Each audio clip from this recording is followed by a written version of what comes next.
Hej kära lyssnare och varmt välkomna till ett nytt avsnitt av vår podcast för att lära sig svenska. Kul att du är med igen.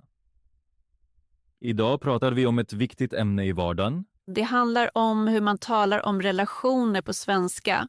Alltså hur du kan beskriva vänner, familj, partner och andra nära personer. Många som lär sig svenska kan prata om jobb, mat eller hobbyer. Men när det gäller känslor och relationer blir de ofta osäkra. Därför ska vi idag öva tillsammans på att tala om sådana ämnen på svenska. Det låter verkligen intressant, Per. Jag tror att ämnet berör många. När man lär sig ett nytt språk vill man mer än småprat. Man vill prata om viktiga människor. Till exempel familjen, vännerna eller sin partner. Jag minns hur svårt det var i början. Jag kunde säga enkla meningar. Men jag undrade alltid, hur pratar jag på svenska om relationer? Det är en mycket vanlig erfarenhet. Många känner till många ord redan, men de vet inte hur de ska tala om personliga relationer. Ämnet är ändå superviktigt i vardagen. När man möter nya personer kommer familj eller vänner snabbt på tal. Man frågar till exempel, har du syskon? Eller har du en partner? Hur länge har ni känt varandra? Sant. Jag minns ett samtal med en kollega. Hon frågade om jag hade många vänner i staden. Jag förstod frågan men visste inte hur jag skulle förklara läget. Jag ville säga, jag har några nära vänner men inte många.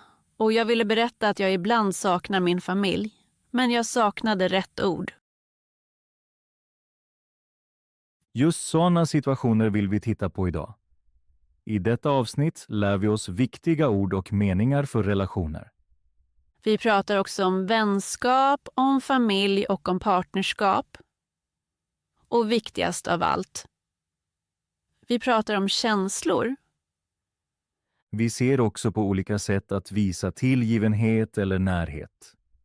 Många känner till meningen "jag älskar dig", men det finns fler vardagliga uttryck.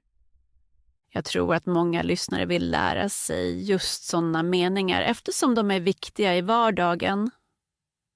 Precis. Därför har vi en tydlig plan för dagens avsnitt. Först går vi igenom viktiga ord om relationer. Sedan ser vi hur du kan tala om dina egna relationer. Efter det pratar vi om känslor och emotioner. Vi visar också sätt att uttrycka närhet och skillnader mellan uttrycken. Senare lyssnar vi på en liten dialog som du kan upprepa högt. Det gillar jag särskilt. När man hör dialoger och upprepar dem lär man sig snabbt. Absolut. Innan vi börjar vill jag dela 3 små studieregler som kan hjälpa er idag. Mycket bra. Tips är alltid hjälpsamma. Den första regeln är: tala långsamt. När du lär dig ett nytt språk är det normalt att prata långsammare.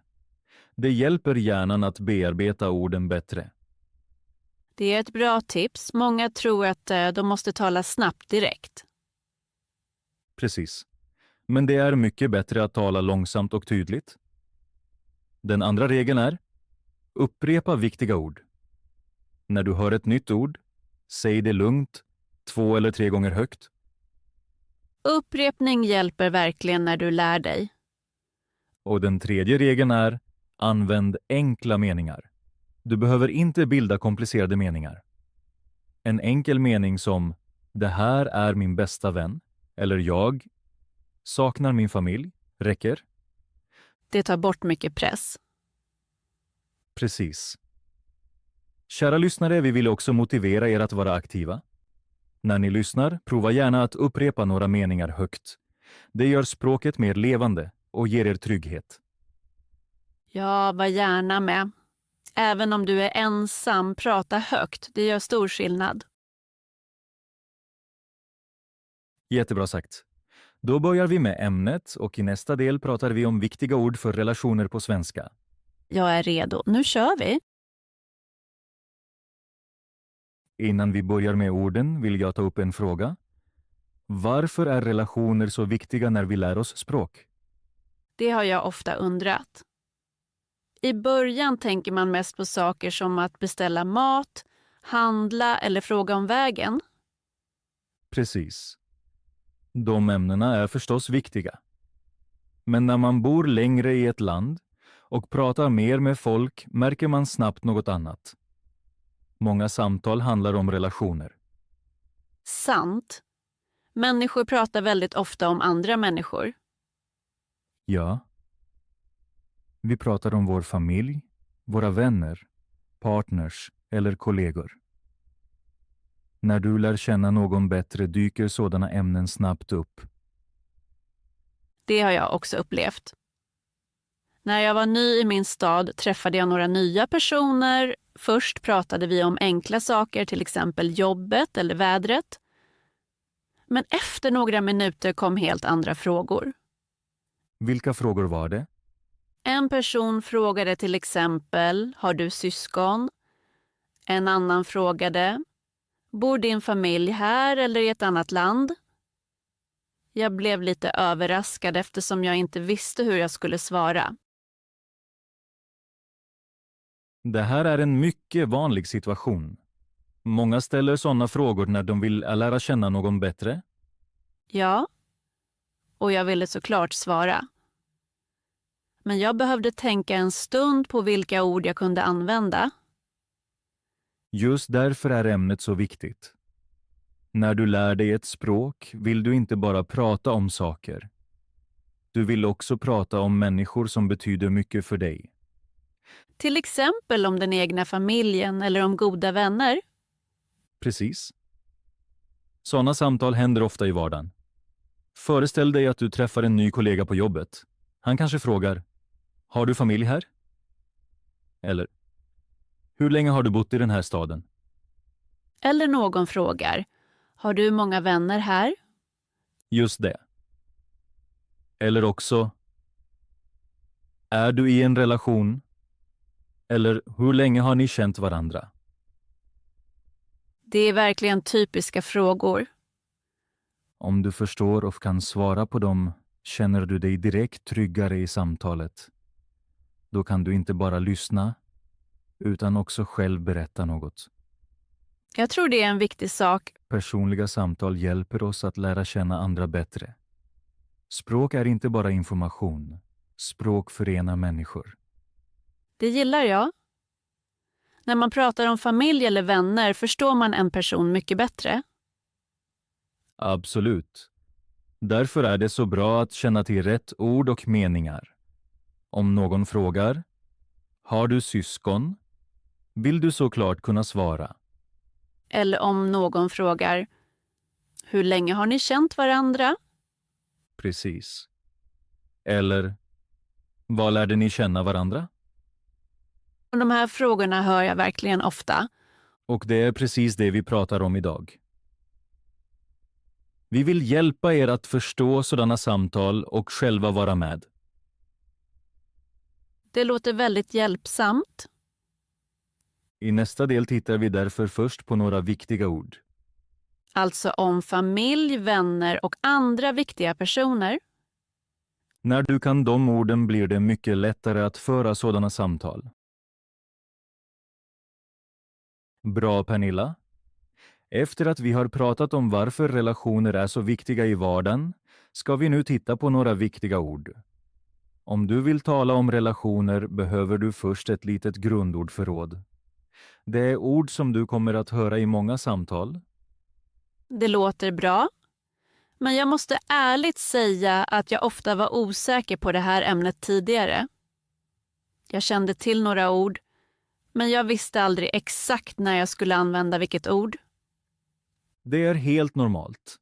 Många som lär sig språket känner till enstaka ord, men är osäkra på den exakta betydelsen eller när de ska använda dem. Därför går vi nu igenom de viktigaste orden steg för steg. Jättebra. Då kan jag fråga direkt om det är något jag inte förstår. Precis det vill vi. Vi börjar med ett mycket välkänt ord.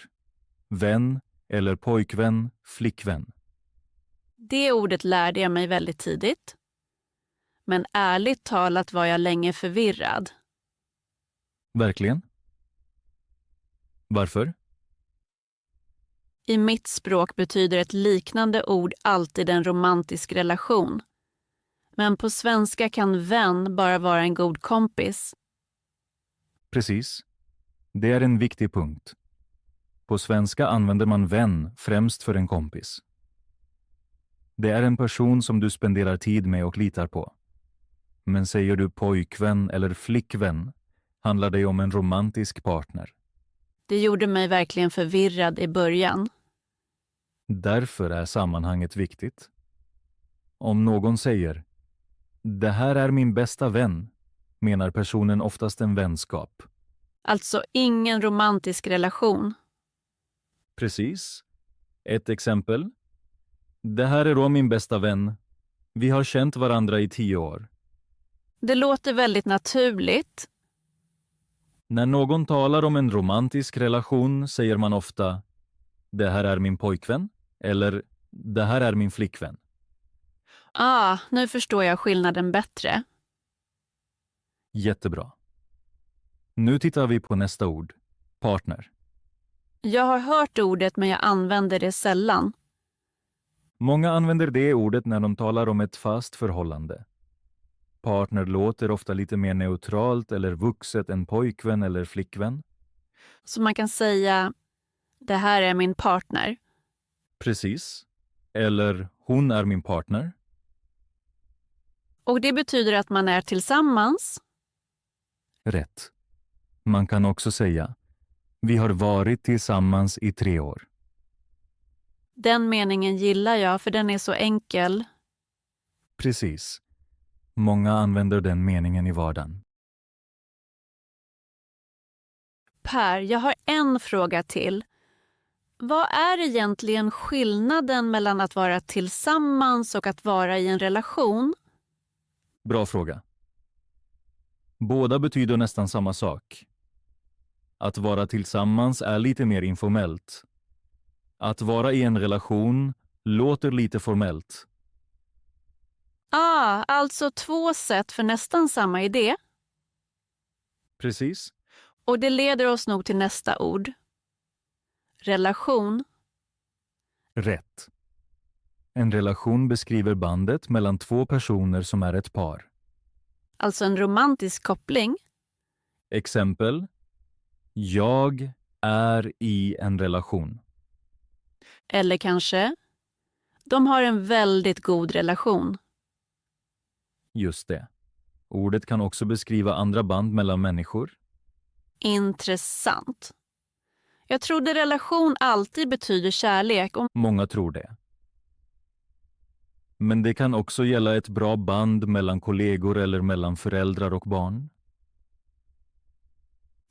Det visste jag inte. Nu kommer vi till ett mycket viktigt ord. Äktenskap. Äktenskap betyder att 2 personer är gifta, eller hur? Precis. Ett äktenskap är en officiell förbindelse mellan 2 som har gift sig. Så om någon säger, de har ett lyckligt äktenskap. Exakt. Per, jag har en fråga till. Är äktenskap ett ord man hör ofta? Ja, särskilt när folk talar om sin familj eller sitt liv. På tal om familj, det är nog ett av de viktigaste orden. Absolut. Familj beskriver personerna du är släkt med. Så min mamma, min pappa och min syster tillhör min familj. Precis. Du kan säga jag har en bra relation till min syster. Ordet relation hörde jag redan, men jag var aldrig säker på betydelsen. Relation beskriver bandet mellan 2 personer. Exempel. Jag har en bra relation till min familj. Det betyder alltså att man kommer bra överens. Just det. Per, jag har ännu ett ord jag ofta hör. Kollega. Ja. En kollega är en person du jobbar med. Alltså någon från företaget eller kontoret. Precis. Till exempel, hon är min kollega. Och ibland blir kollegor också vänner. Det stämmer ofta. Jag har även hört ordet bekant. Men jag förstår inte skillnaden mot vän. Det är en bra fråga. En bekant är någon du känner men inte så väl. Alltså någon jag inte spenderar så mycket tid med. Precis. Kanske har ni setts några gånger eller arbetar på samma plats. Så mindre nära än en vän. Exakt. Per, jag känner att förtroende också är ett mycket viktigt ord. Absolut. Förtroende är en av de viktigaste grunderna i varje relation. Vad betyder förtroende exakt? Förtroende betyder att du tror på en person och kan lita på henne. Alltså när jag kan dela personliga saker med någon. Precis. Exempel. Förtroende är mycket viktigt i en relation. Det låter väldigt logiskt. Men relationer är inte alltid perfekta. Därför finns ett annat ord. Bråk. Ja, det ordet känner jag tyvärr också. Ett bråk betyder att två personer har en meningsskiljaktighet. Alltså när folk blir arga eller diskuterar högt. Precis. Du kan till exempel säga, vi hade ett bråk igår. Men ett bråk betyder inte automatiskt att relationen är dålig. Just det. Bråk hör ibland till relationer. Och det sista ordet var närhet, eller hur? Ja. Närhet beskriver känslan av starkt emotionellt band mellan två personer. Alltså när människor betyder mycket för varandra. Exempel. Jag känner mig väldigt nära min familj. Det är en väldigt fin mening.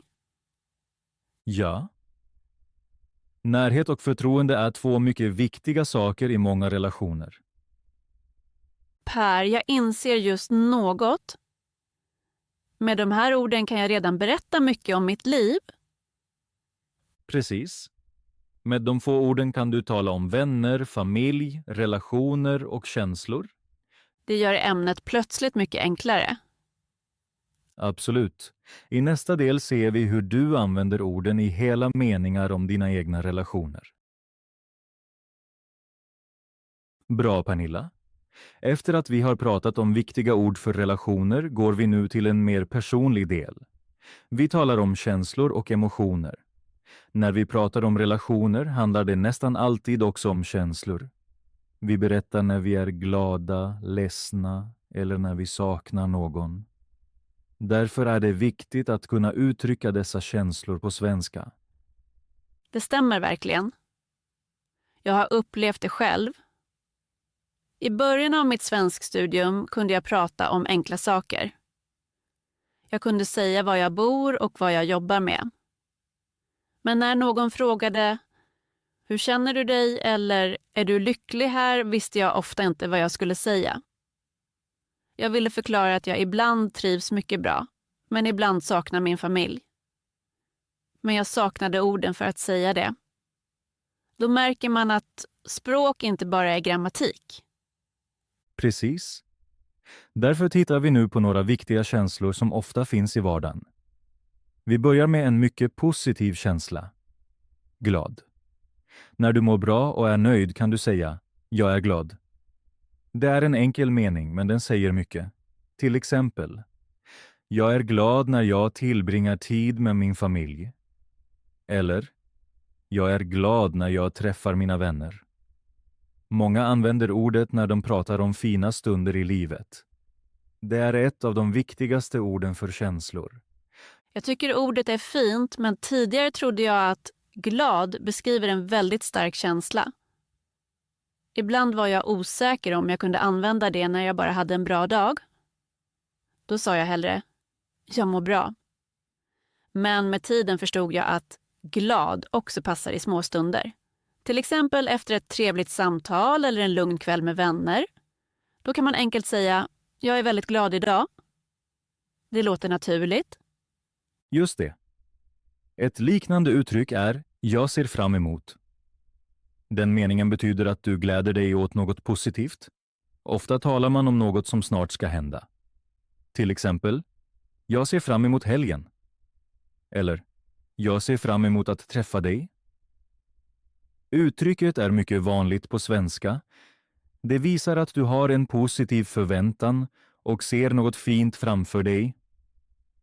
Det uttrycket har jag faktiskt hört ofta, särskilt på jobbet.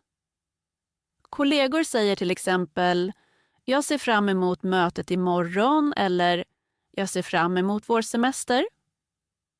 I början tyckte jag att det lät lite formellt. Men nu märker jag att det är helt normalt och att människor använder det hela tiden.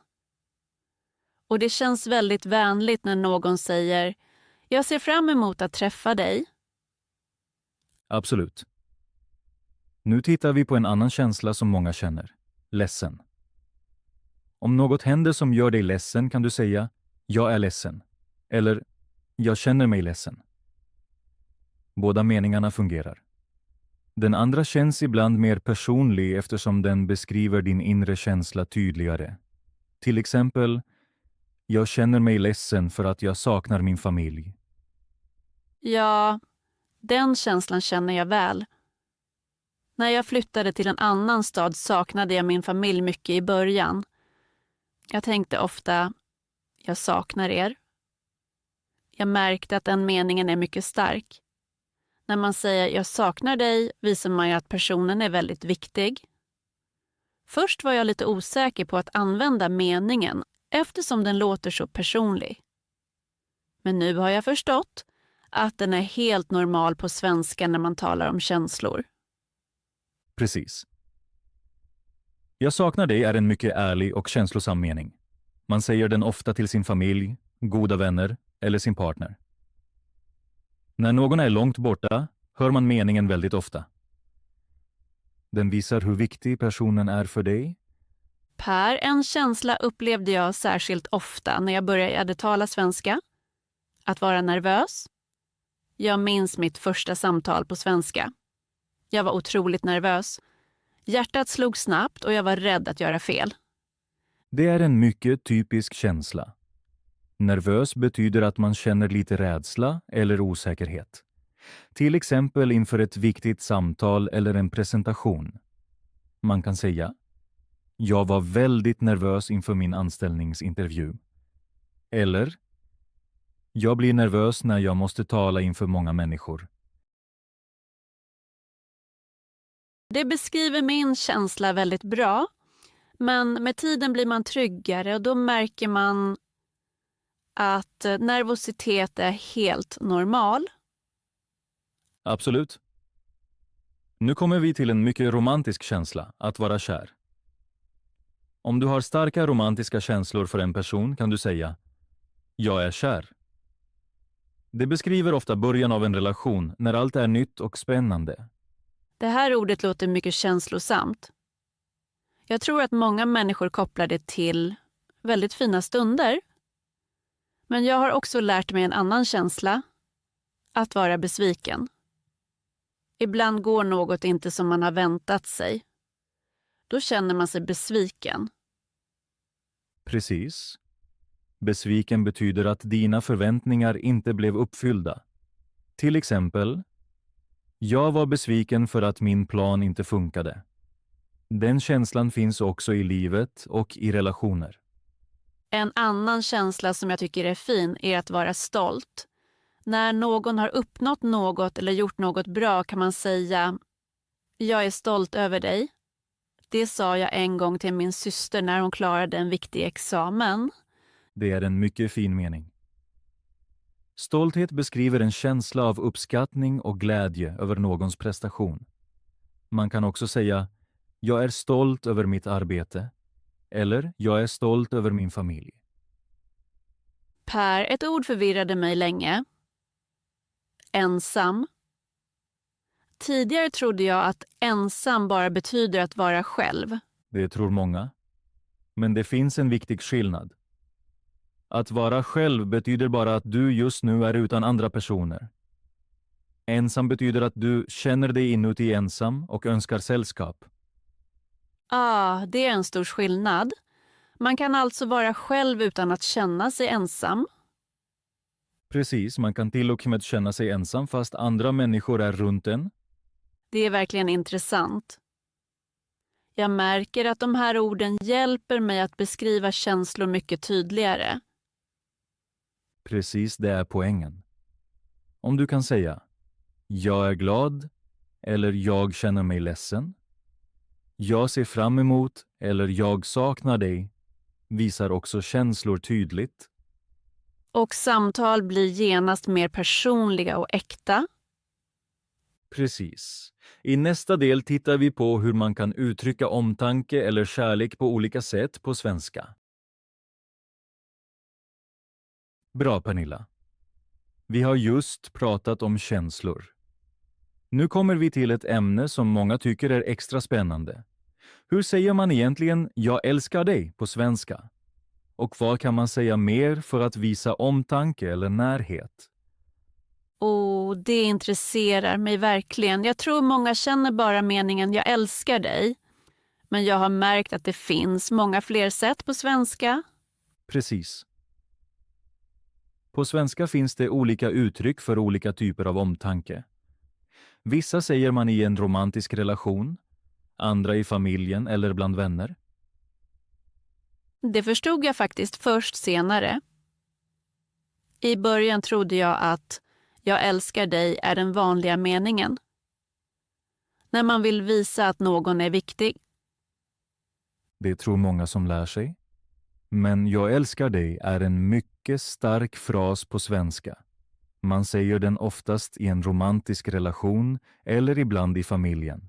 Alltså till exempel mellan partner. Just det. När två människor är ett par säger de ofta "jag älskar dig". Jag minns att jag hörde den meningen i en svensk film. Scenen var väldigt känslosam. Ja, meningen används ofta i starka känslostunder. Men jag hörde också en mamma säga till sitt barn: "Jag tycker om dig." Det lät annorlunda. Precis, det är en viktig skillnad. "Jag tycker om dig" är ett lite mjukare uttryck. Vad betyder det exakt? Det betyder att du tycker mycket om en person och att hon är viktig för dig.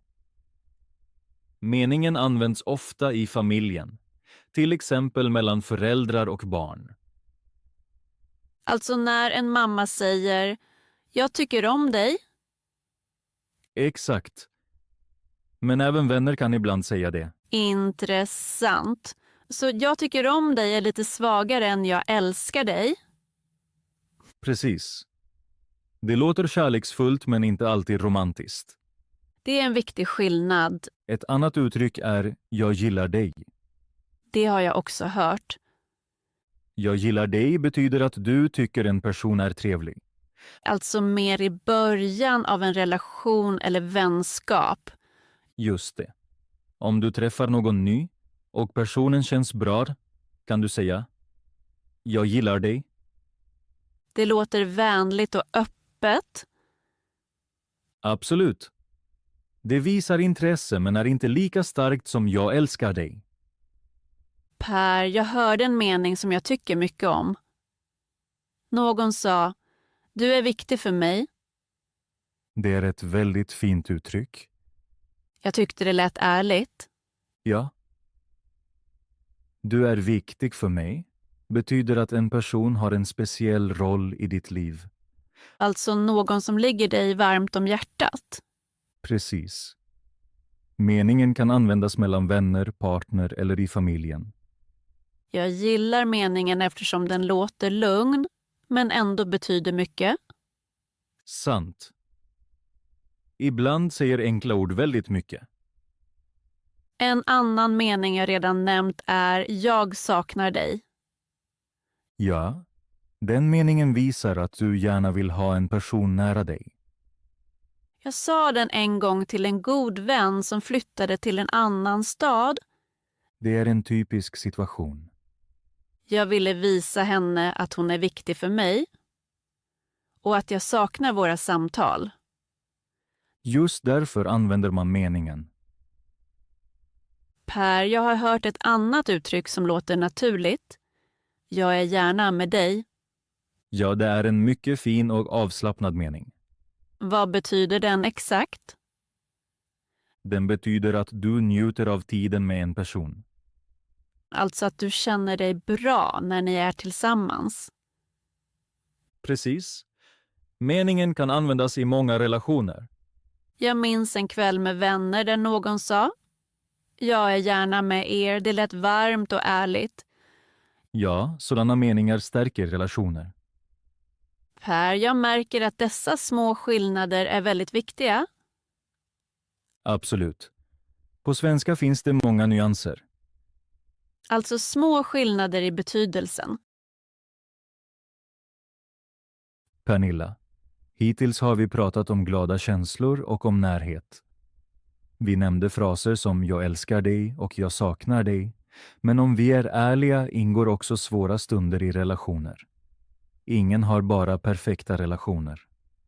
Ibland finns missförstånd, ibland bråk eller besvikelse. Och då är språket extra viktigt. Det stämmer verkligen. Jag måste säga att just sådana situationer är svårast för mig på svenska. När allt går bra pratar jag lätt. Men ska jag beskriva smärta eller besvikelse saknar jag ofta ord.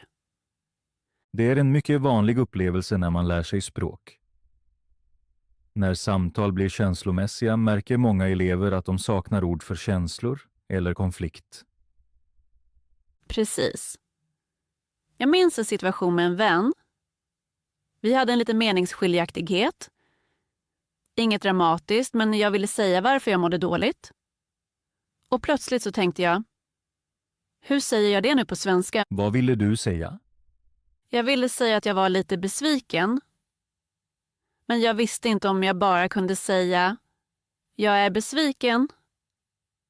Jo, det kan du. En mycket vanlig mening är: jag var besviken. Ja, alltså i dåtid. Precis. Till exempel: jag var besviken eftersom jag väntade mig något annat. Det låter väldigt naturligt. Men jag var rädd att meningen kanske låter för hård. Det är en bra poäng. Om du vill låta artigare kan du lägga till små ord. Till exempel: jag var lite besviken. Ja, det gör meningen mjukare. Just det. Sådana små ord är mycket hjälpsamma på svenska. Per, ett annat ord har också förvirrat mig. Bråk.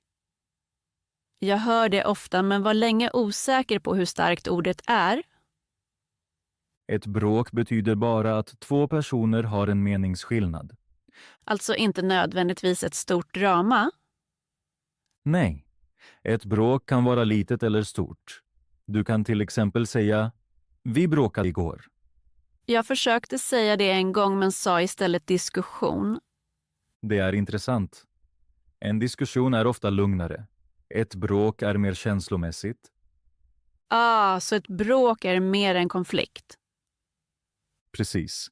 Jag inser nu att jag måste lägga in sådana ord i min studieplan. Det är en mycket bra idé. Jag skriver alltid nya ord i ett litet anteckningsblock. Men hittills har jag mest lärt ord för vardagssaker som att handla eller resa. Och nu ser du att ord för känslor är lika viktiga.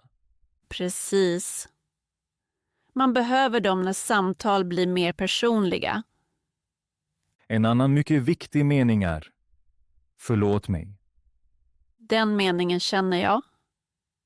Den är mycket viktig när du vill be om ursäkt. Alltså när jag märker att jag har gjort fel. Precis. Du kan helt enkelt säga förlåt. Jag tycker meningen är stark fast den är så kort. Ja, ibland säger enkla meningar väldigt mycket.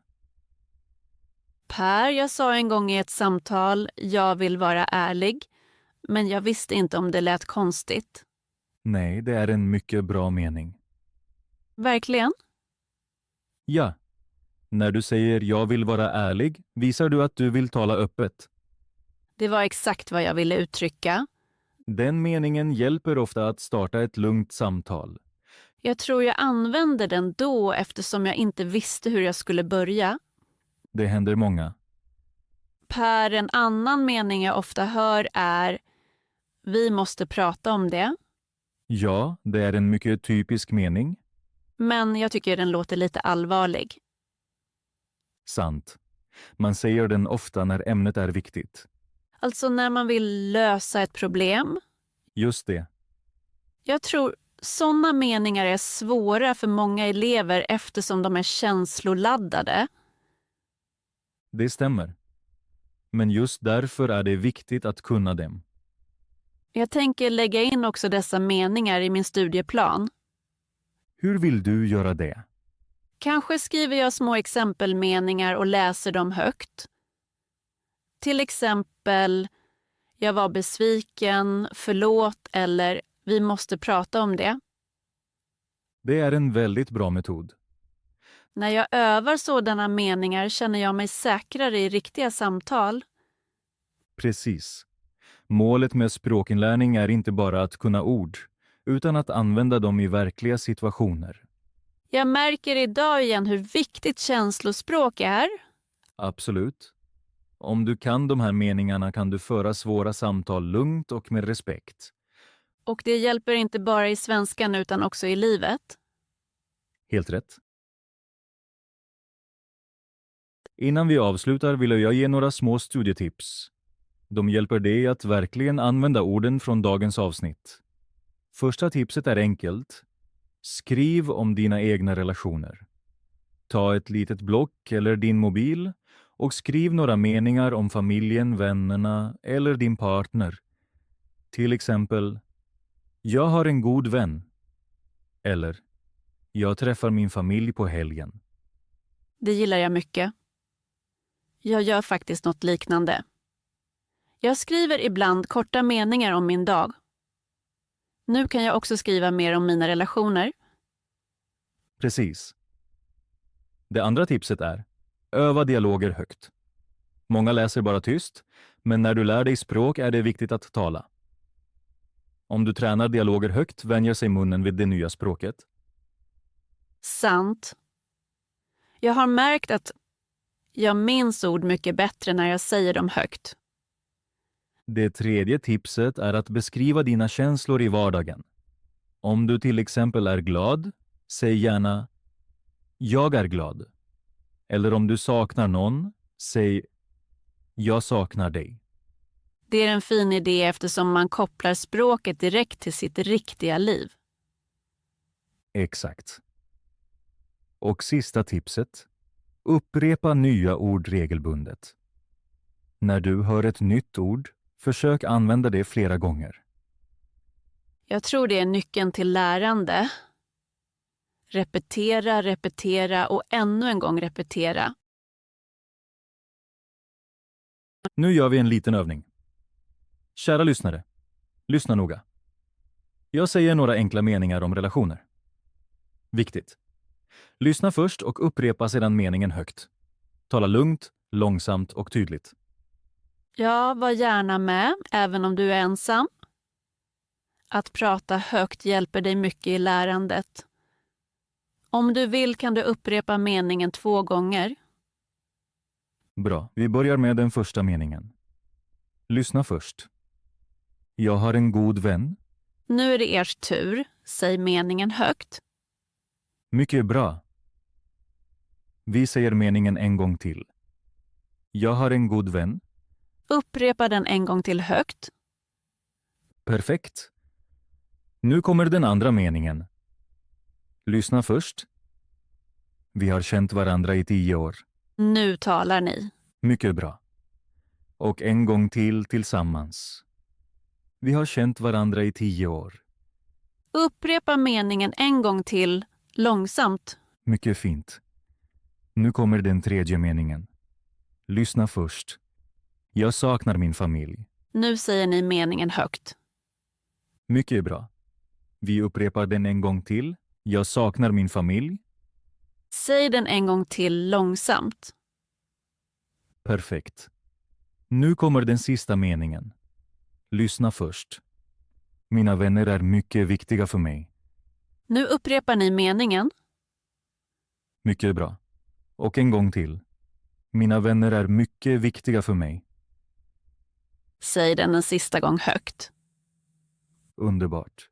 Om ni vill kan ni pausa podden en stund och upprepa alla meningar en gång till. Precis. Ju oftare ni säger meningarna högt, desto naturligare känns svenskan. Med tiden märker ni att det blir allt lättare att prata om era egna relationer. Väldigt bra jobbat. Bra, Pernilla. Då är vi redan vid slutet av dagens avsnitt. Idag har vi pratat om hur man kan tala på svenska om relationer och känslor. Vi har lärt oss viktiga ord, till exempel för vänner, familj och partner. Vi har också sett hur man uttrycker känslor, till exempel när man är glad, ledsen, nervös eller till och med besviken. Ja. Och idag har jag igen märkt hur viktiga sådana ord är i vardagen. När man lär sig ett nytt språk tänker man först på saker som att beställa mat eller fråga om vägen. Men vill man verkligen lära känna människor måste man kunna prata om känslor och relationer. Precis. För just i sådana samtal blir ett språk levande. När du kan berätta vem som är viktig för dig, vem du saknar eller när du känner dig lycklig, blir ett samtal genast personligare. Och jag tycker också att man känner sig mycket närmare då. När någon på svenska berättar hur han eller hon mår förstår man personen mycket bättre. Absolut. Språk förenar människor. Och ju fler ord och meningar ni kan, desto lättare kan ni föra riktiga samtal. Jag tror att många lyssnare har märkt idag att man inte behöver komplicerade meningar. Ofta räcker enkla fraser som “jag saknar dig” eller “min familj är viktig för mig”. Just det. Några klara ord kan betyda väldigt mycket. Per, jag fick idag ännu en idé för min studierutin. Verkligen? Ja. Jag vill försöka säga 1 eller 2 meningar varje dag om mina relationer eller känslor på svenska. Till exempel, idag blev jag väldigt glad av att träffa min vän. Det är en mycket bra övning. För när man pratar om sitt eget liv minns man orden mycket bättre. Precis så är det. Och kära lyssnare, nu är vi nyfikna på er. Tänk en kort stund. Vem vill ni beskriva på svenska? Kanske en god vän, en familjemedlem eller en person som betyder mycket för er. Försök gärna att säga en enkel mening, till exempel “min bästa vän är väldigt hjälpsam” eller “jag saknar min familj”. Just det. Sådana små meningar är början på riktiga samtal. Och om ni gillade det här avsnittet blir vi glada om ni lyssnar igen nästa gång. Tack så mycket för att ni lyssnade idag. Vi önskar er mycket framgång med svenskan. Och till nästa avsnitt, Hej då allihopa! på återhörande.